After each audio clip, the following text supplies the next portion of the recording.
Bir tiyinga qimmat mahsulotlar top 5 taligi. Oxirgi mahsulotni siz aniq iste'mol qilasiz. 5-inchisi bu sun'iy sut mahsulotlari, yogurtlar. Siz aniq foydali deb o'ylaysiz, lekin u juda ham zararli. 4-inchisi kolbasa va sosiska mahsulotlari. Siz go'sht deb o'ylayapsizmi? Aniq go'sht emas.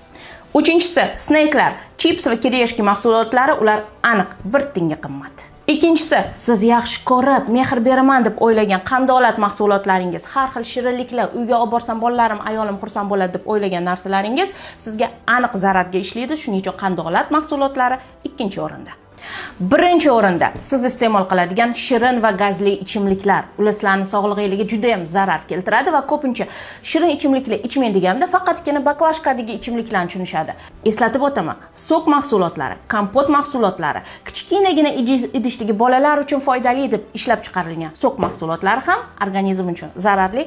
Sanab o'tgan mahsulotlarim barchasi zararli va bular hammasi 1 tiyinga qimmat.